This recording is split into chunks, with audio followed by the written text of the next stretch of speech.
Hice un pacto con Lucifer. Me llamo Raúl. Tengo 51 años. Soy abogado en la Ciudad de México. Estoy casado desde hace más de 2 décadas y soy padre de 5 hijos. Desde fuera, cualquiera pensaría que tengo la vida perfecta. Una buena casa, autos, prestigio, clientes influyentes. Pero la verdad es que mi vida es una pesadilla. Todo empezó hace más de 20 años. Cuando terminé la universidad, lo único que quería era abrirme camino en la abogacía. No vengo de familia rica, así que todo lo que logré al inicio fue a base de sacrificios, desvelos y hambre. Durante años, trabajé en despachos donde apenas me pagaban lo suficiente para sobrevivir, hasta que conocí a un hombre que cambiaría mi destino. No daré su nombre real, pero lo llamaré Mauricio. Era un colega mayor que yo, exitoso, con una cartera de clientes que parecían inalcanzables. Desde el primer momento se interesó en mí. Me invitó a cenas. Me abrió puertas y me presentó en círculos donde jamás habría entrado por mí mismo. Yo lo admiraba, hasta que un día, en una conversación más íntima, me confesó que él no debía su éxito únicamente al esfuerzo o la inteligencia. Me habló de otra fuerza, de un camino distinto que casi nadie se atrevía a recorrer. Al principio pensé que bromeaba, pero con el tiempo se fue abriendo más, y me confesó que era adorador de Lucifer. Me reí nervioso, pero lo que me dijo después me dejó helado. Raúl, yo no creo en la casualidad. Si estás aquí conmigo es porque estás listo. Si de verdad quieres poder, dinero y respeto, tienes que atreverte a dar un paso que otros jamás se atreven. No fue de un día para otro. Al principio lo escuchaba por curiosidad, luego por intriga, hasta que llegó un momento en que estaba tan cansado de luchar contra la vida, de sentir que nunca sería suficiente, que me dejé guiar. No hubo rituales extraños ni cosas sacadas de películas. Fue más simple. Compromisos, palabras, acciones. Lo que Mauricio me enseñó era que la lealtad a esa fuerza debía reflejarse en lo que estaba dispuesto a sacrificar. Y lo hice. Perdí amistades, me alejé de mi familia. Me endurecí hasta volverme alguien frío, calculador y capaz de todo con tal de ganar un caso o subir un peldaño más. Los resultados fueron inmediatos. Dinero, reconocimiento, poder. En menos de 10 años ya tenía mi propio despacho, clientes internacionales, propiedades, todo lo que siempre soñé. Pero lo que nunca me dijeron fue el precio que pagaría aquí adentro, en mi mente. Porque aunque todo parecía perfecto, mi paz interior se esfumó. Comencé a vivir con una ansiedad constante. Mis noches dejaron de ser tranquilas. El insomnio se volvió rutina. Las pesadillas eran recurrentes y lo peor, esa voz en mi cabeza que me recordaba que todo lo que tenía no lo había ganado limpiamente.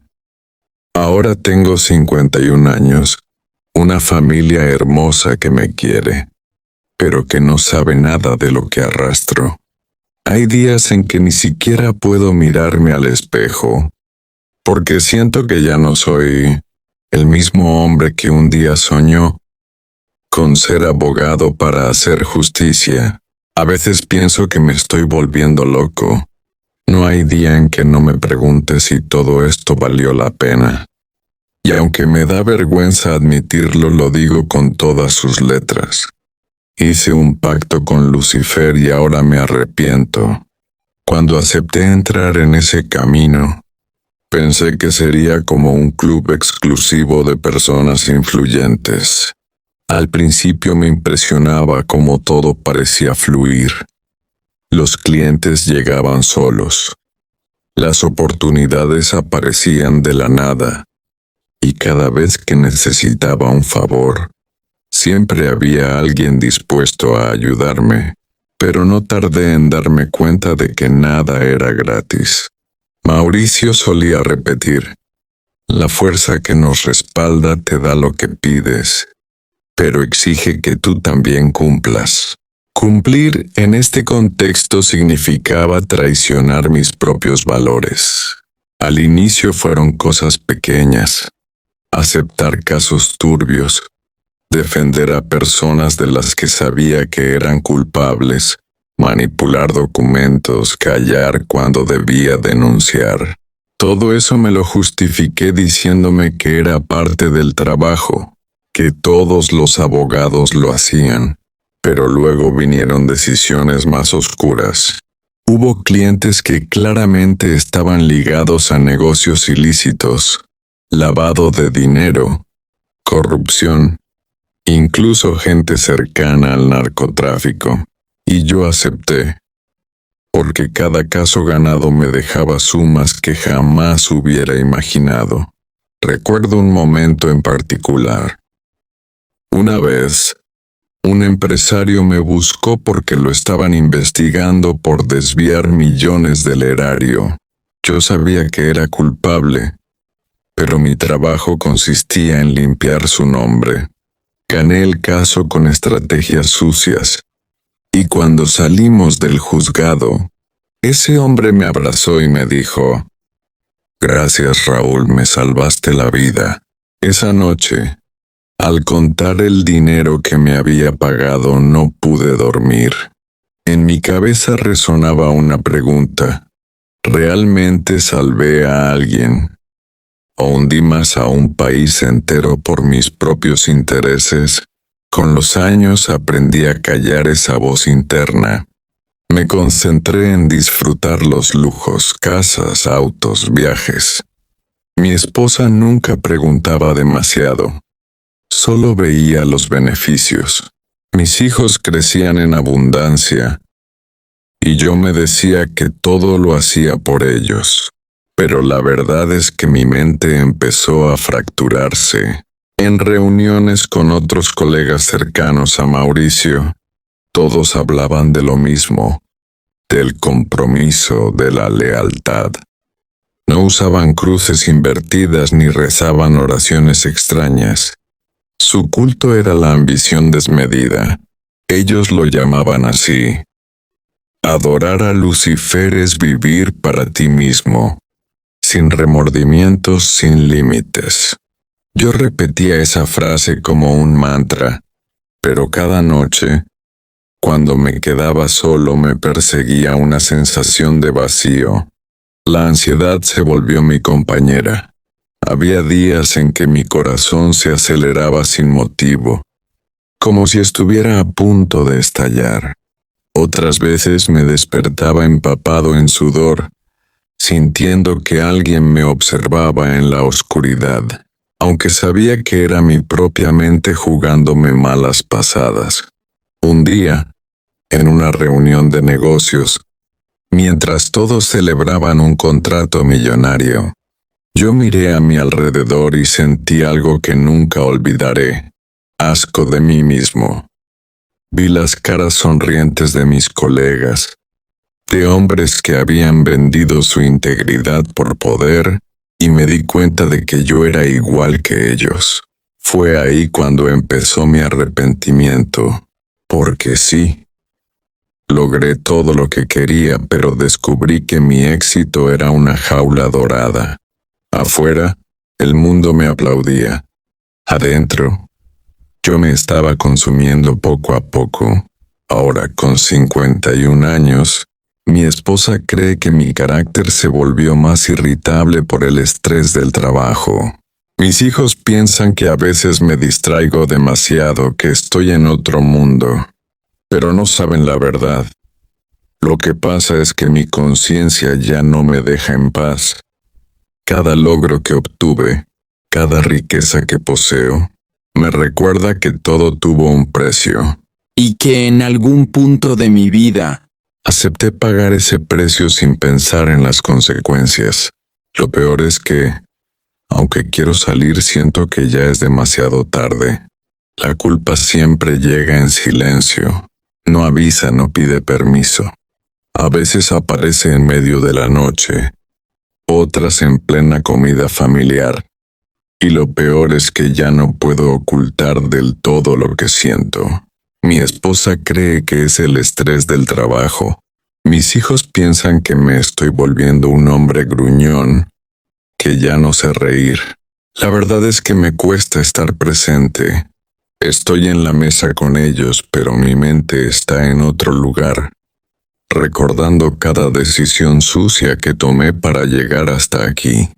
Hace unos meses mi hija menor me abrazó y me dijo, «Papá, ¿por qué siempre estás enojado? Antes sonreías más». No supe qué contestarle. ¿Cómo explicarle a una niña que su padre carga con la sombra de haber entregado su alma a la ambición? Mi matrimonio también se ha resentido. Mi esposa es paciente, pero ya no puede ignorar mis cambios de humor, mis arranques de furia por cosas mínimas, mi silencio prolongado en las noches. A veces despierto sudando, respirando agitado, y ella me pregunta qué sueño tuve. No puedo decirle la verdad, que lo que me atormenta no son sueños sino recuerdos. Me he sorprendido hablando solo, discutiendo conmigo mismo en voz baja, como si intentara justificar lo injustificable. A veces creo que estoy perdiendo la razón. En mi despacho cierro la puerta y camino de un lado a otro, con esa sensación de que alguien me observa, aunque sé que no hay nadie. Lo más duro es la paranoia. Cuando voy en la calle, siento que la gente me mira con desprecio, como si supieran quién soy en realidad. Una vez en el metro, un hombre me sostuvo la mirada demasiado tiempo, y yo juraría que podía leer mi culpa en sus ojos. He intentado convencerme de que lo que hice fue necesario, que lo hice por mi familia, por darles una vida que yo nunca tuve, pero la verdad es que fue por mí, por mi orgullo, por mi hambre de poder, por mi deseo de sentirme alguien en este mundo. Y ahora, después de 51 años de vida, me doy cuenta de que todo lo que construí se sostiene sobre cimientos podridos. Tengo dinero, tengo propiedades, tengo un apellido que suena fuerte en los juzgados, pero no tengo paz. Lo que más me aterra es que mi arrepentimiento llegó tarde, porque aunque renunciara a todo ahora, aunque me retirara y desapareciera, no sé si mi mente volvería a ser la misma. A veces me miro al espejo y no me reconozco.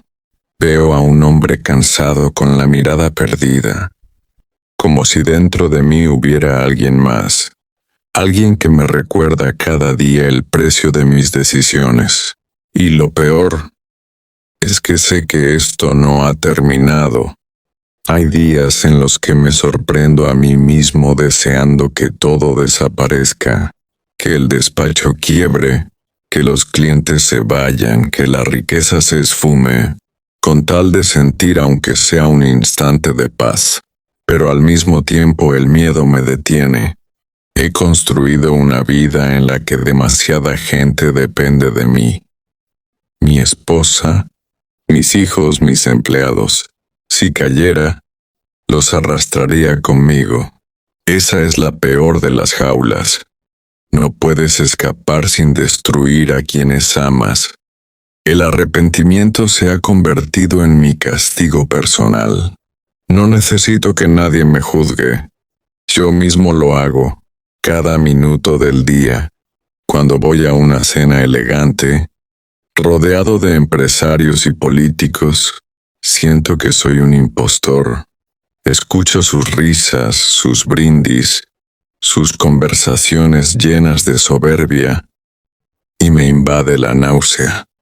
Sé que yo soy uno de ellos, que yo también elegí ese camino, pero en mi interior solo siento vergüenza. Lo más difícil son las noches. El insomnio se ha vuelto insoportable. Puedo pasar horas acostado, con los ojos abiertos, repasando cada decisión de mi vida, y cuando por fin logro dormir, sueño con pasillos interminables, con puertas que se cierran en mi cara, con voces que me llaman culpable. Mi esposa se ha dado cuenta de que algo no anda bien. El otro día, mientras intentaba tranquilizarme en medio de un ataque de ansiedad, me dijo: Raúl, ya no eres el mismo hombre con el que me casé. Estás perdiendo la cabeza. No supe qué responder. ¿Qué podía decirle? Que todo lo que tenemos es fruto de un camino torcido, que cada viaje, cada lujoso objeto en nuestra casa, ¿fue pagado con mi conciencia? No. No podría soportar verla perder la admiración que aún me tiene. Últimamente he tenido pensamientos que me asustan. He llegado a imaginar cómo sería terminar con todo de golpe, desaparecer, y aunque amo a mis hijos más que a mi propia vida, a veces siento que soy una carga para ellos, una sombra que tarde o temprano los alcanzará, porque aunque aparento ser un hombre exitoso, influyente y seguro, la verdad es que soy un cobarde. Alguien que vendió lo más valioso que tenía, su paz interior. El arrepentimiento me carcome, me desgasta, me consume, y aunque lo grite en silencio, nadie lo escucha. La ironía más grande es que al final entendí lo que Mauricio siempre me decía: todo regalo lleva una deuda. Yo creí que hablaba de dinero, de favores, pero no. La deuda es con uno mismo, y es impagable. Hoy, cada vez que camino por la ciudad, entre los edificios y el ruido del tráfico, me pregunto si la gente que me rodea ve lo que yo siento. Un hombre roto por dentro, que tuvo todo, pero perdió lo esencial. Y me atormenta una pregunta que no me deja en paz. ¿Qué será lo próximo que me cobre mi arrepentimiento? La carga se volvió insoportable. Después de tantas noches en vela, de ataques de ansiedad y de sentirme cada vez más al borde del abismo, tomé una decisión. Tenía que confesarle la verdad a mi esposa. No podía seguir fingiendo. No podía seguir cargando con ese peso solo. Una noche, mientras la casa dormía, nos sentamos en la sala. Ella me miraba con los ojos llenos de preocupación, como si ya intuyera lo que estaba por decir. Respiré profundo y solté las palabras que llevaba años ocultando. Todo lo que tenemos, el dinero, las casas, los viajes, mi posición, nada de eso lo obtuve limpiamente. Me dejé arrastrar por un hombre, por una idea, por una fuerza que prometía poder a cambio de mi lealtad. Y yo acepté. Hice un pacto con Lucifer. Mi esposa palideció. Al principio pensó que hablaba en metáfora, como un desahogo de abogado cansado de su propia corrupción. Pero cuando vio el temblor en mis manos, la sinceridad en mi mirada, entendió que lo decía en serio. Raúl, no me digas eso. Dime que es una forma de hablar que no es real. Negué con la cabeza. Le conté todo, cómo había empezado, cómo ese camino me abrió puertas, cómo cada victoria en los tribunales tenía un precio que no se veía en los billetes, pero que me carcomía por dentro. Ella rompió en llanto, repitiendo una y otra vez que debíamos alejarnos, que aún podíamos salvarnos. Pero yo lo sabía, ya era demasiado tarde. Desde esa noche algo cambió en la casa. El ambiente se volvió más pesado, más denso. No necesito ver sombras para entenderlo. Sé que ahora la deuda comenzó a cobrarse. Los clientes que siempre llegaban con tanta facilidad han empezado a darme la espalda. He perdido casos que antes hubiera ganado sin esfuerzo. El dinero comienza a escurrirse como agua entre las manos. Y lo peor de todo, la salud de mi esposa se ha deteriorado de la nada. Los doctores no encuentran explicación. Mis hijos me miran distinto, como si percibieran algo que yo no les digo. Y yo sé que tarde o temprano descubrirán lo que su padre hizo. La confesión me liberó de la mentira, sí, pero abrió la puerta a la sentencia, porque todo pacto tiene un precio. Y ahora Lucifer ha empezado a cobrarse cada favor, cada atajo, cada victoria que me ofreció. Me arrepiento con cada fibra de mi ser, pero el arrepentimiento no borra la deuda, que aunque siga respirando siento que ya estoy condenado.